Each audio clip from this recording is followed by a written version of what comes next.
As Joe Biden caves to the Taliban, will Americans be left behind in Afghanistan? The Taliban could soon be fighting us with our own weapons, plus the Supreme Court rules in favor of Trump's Remain in Mexico policy. All that and more. I'm Bobby Eberle. This is a 13-minute news hour. And God bless the United States of America.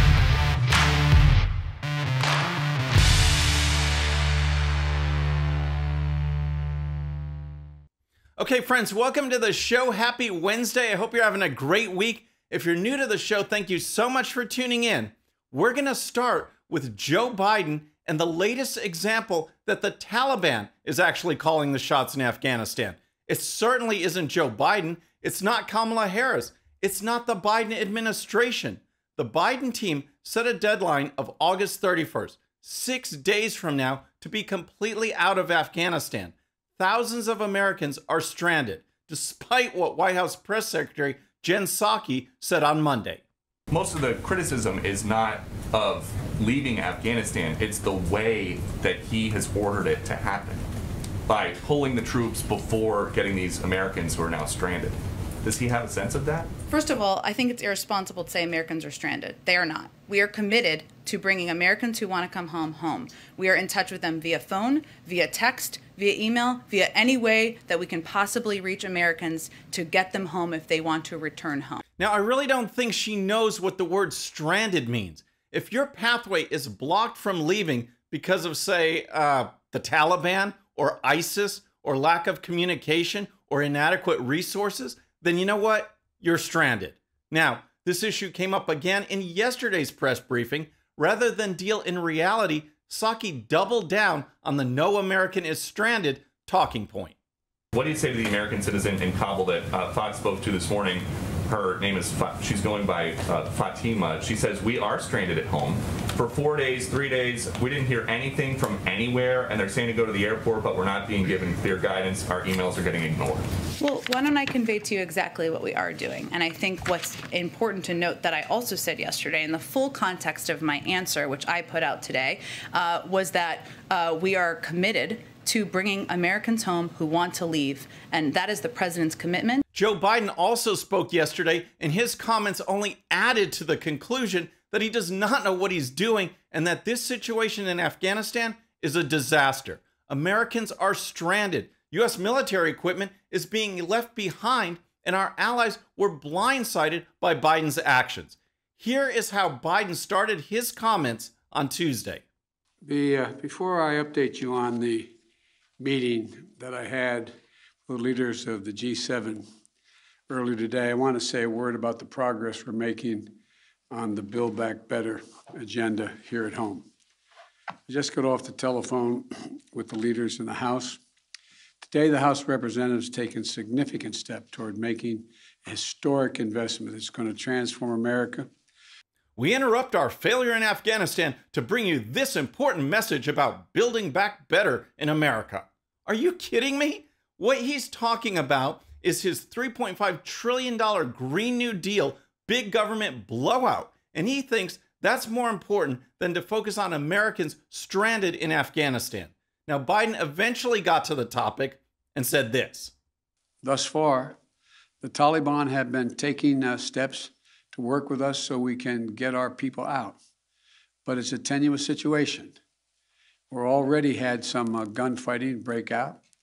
We run a serious risk of it breaking down as time goes on. Wow, what a situation, friends. Now, Biden went on to say that he's sticking to his August 31st deadline, but that it could be changed if needed. But here's the thing. The Taliban has already threatened Biden with consequences if the U.S. is not out by the 31st. And analysis is showing that by that time, the deadline is reached, thousands of Americans will still be stranded in Afghanistan. And here's the story. Roughly 3,800 Americans have been evacuated from Afghanistan since July 29th, with an estimated 8,000 remaining in the country.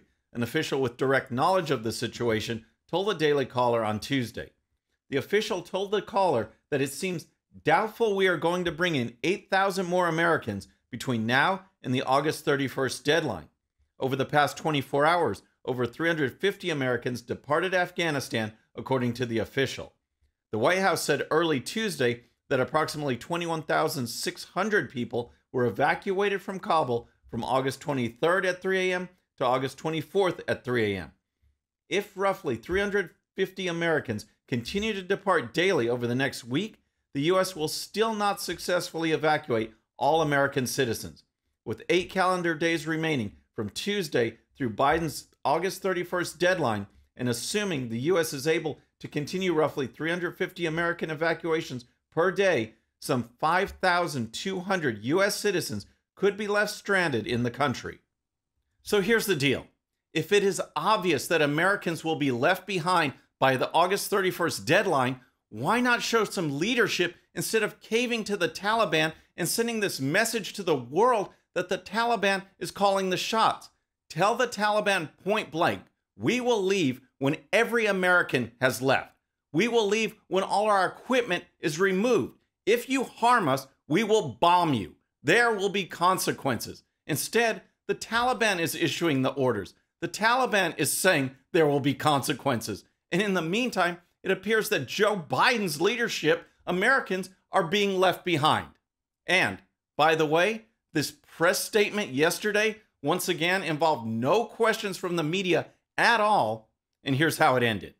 Thank you. Mr. President, can you guarantee every American will be out before the troops leave? Sanctions, Can you Mr. President, guarantee? did sanctions come up at all in the G7 meeting? Can you guarantee that all Americans will be out before the troops leave? No comment. No comment from Biden at all. He just walked out. If that doesn't symbolize the entire Biden presidency, I don't know what does. All right, so next, let's talk about what else is being left behind in Afghanistan. But first, if you're new to the show or haven't subscribed yet, regardless of platform, just search out my name, hit that subscribe button, make sure notifications are turned on. That way you can follow the show and help us grow. Okay, let's talk about the equipment that the Biden administration decided to leave behind and what the Taliban will now be using to terrorize Afghans, Americans, or perhaps sell to China or Russia. Americans are stranded, but with the collapse of the Afghan military, the Biden administration has absolutely no plans to remove the billions of dollars in U.S. military equipment that will now be used by the Taliban. Equipment that is far more advanced and effective than anything the Taliban fighters have seen. And here's the story. About a month ago, Afghanistan's Ministry of Defense posted on social media photographs of 7 brand new helicopters arriving in Kabul delivered by the United States. They'll continue to see a steady drumbeat of that kind of support going forward, U.S. Defense Secretary Lloyd Austin told reporters a few days later at the Pentagon. In a matter of weeks, however, the Taliban had seized most of the country as well as any weapons and equipment left behind by fleeing Afghan forces. That delivery of 7 helicopters is just one shipment. Scores of equipment have been delivered into Afghanistan and are now in the hands of the Taliban. And it's not just guns. Here's more. Current and former U.S. officials say there is concern those weapons could be used to kill civilians, be seized by other militant groups such as Islamic State to attack U.S. interests in the region, or even potentially be handed over to adversaries including China and Russia. The officials said launching airstrikes against the larger equipment, such as helicopters, has not been ruled out, but there is concern that it would antagonize the Taliban at a time the United States' main goal is evacuating people. Another official said that while there are no definitive numbers yet, the current intelligence assessment was that the Taliban are believed to control more than 2,000 armored vehicles, including U.S. Humvees, and up to 40 aircraft, potentially including UH-60 Blackhawks, Scout attack helicopters, and Scan Eagle military drones. This is insane. Of course, on top of that, there is full U.S. military gear, guns, scopes, night vision equipment, and more. Here's a report from ABC News Australia.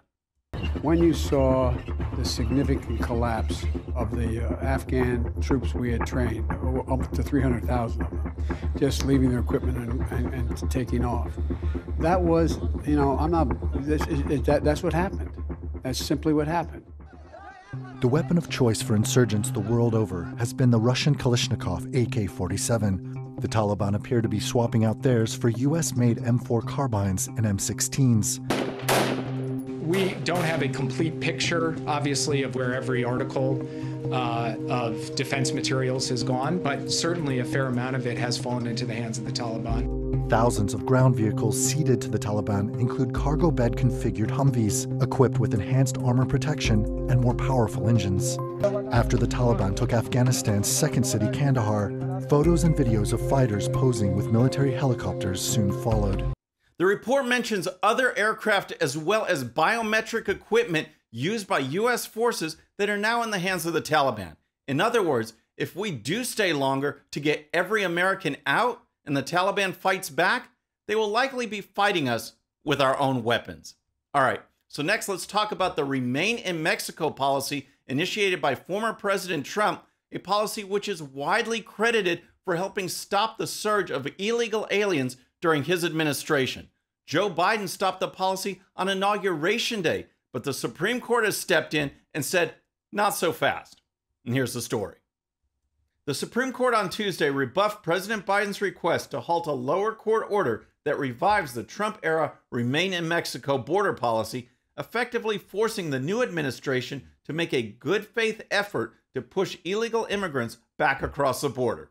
The justices issued a brief order saying Mr. Biden and his team failed to show that they were likely to succeed in their challenge to the district judge ruling that Homeland Security acted arbitrarily in revoking the policy, officially known as the Migrant Protection Protocols. So, a lower court ruled that based on the way Homeland Security got rid of the Remain in Mexico policy, that the policy needed to be reinstated. The Biden administration challenged that ruling with the Supreme Court, and the Supreme Court sided with the lower court. Thus, rather than letting illegal aliens flood into the country and stay here while they await a court date, they need to remain in Mexico. Here's more. The ruling is a devastating blow to the Biden team, which has made erasing Trump-era immigration policies a major hallmark of its first 7 months in office. Homeland Security, in a statement, said it would work in good faith to comply with the court orders, though it will still fight to surmount them. The department said it has already begun negotiating with Mexico over restarting MPP. Remain in Mexico was instituted in late 2018 and really took hold in summer 2019 as the country was facing a previous border surge of Central Americans. Homeland Security figured that migrants were coming and making bogus claims of asylum, forcing their quick release and giving them a foothold in the country while their cases dragged on for years in the immigration courts. Under MPP, they were expelled back across the border into Mexico to await their court proceedings, denying them the foothold they had sought. Analysts credit MPP with solving the previous border surge. Good for the Supreme Court and good for the country, as interviews have shown time and time again with migrants crossing the border illegally. They are doing it because word has spread that the Biden administration won't do anything. Make it across the border and you can just disappear into the country. That's what Biden's Homeland Security team has been allowing. All right, so next let's talk about the Terminator, Arnold Schwarzenegger, because as many of you know, he recently went on a rant in which he blasted Americans for demanding that mask wearing be a personal choice. And people should know there is a virus here. It kills people. And the only way we prevent it is to get vaccinated, to wear masks, to do social distancing, washing your hands all the time, and not just to think about, well, my freedom is being kind of disturbed here. No, screw your freedom. Well, those comments didn't go over well with sports supplement company Redcon One, which has been a longtime sponsor of the Arnold Classic bodybuilding competition. And here's the story.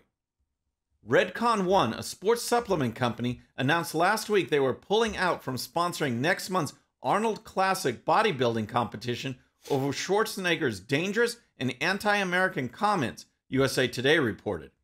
It's with heavy heart and some genuine sadness that Redcon One has decided to discontinue any and all support for the Arnold Classic and the other Arnold-related events around the world, Redcon One founder Aaron Singerman wrote on Instagram.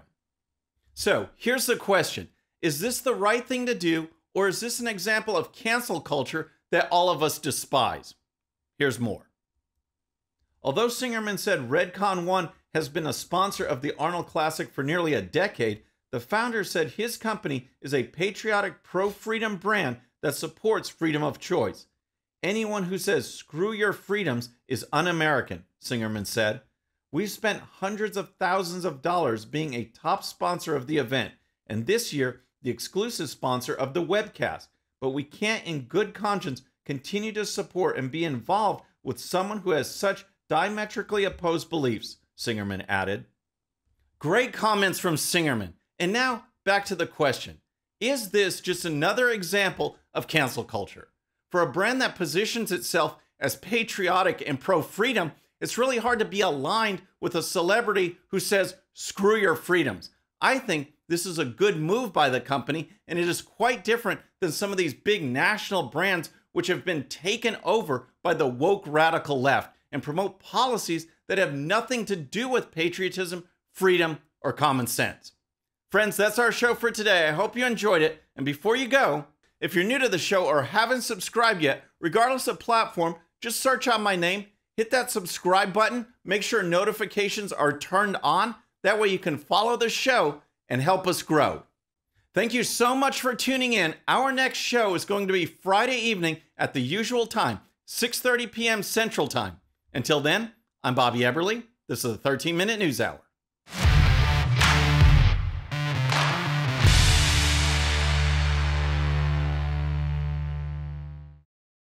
Okay, friends, thanks so much for watching. And before you go, please hit that subscribe button, hit that bell so you'll be notified. And here's a special video just for you so you can watch even more of the 13-Minute News Hour. And don't forget to check out GOPUSA.com for the best in conservative news and commentary. We'll see you next time.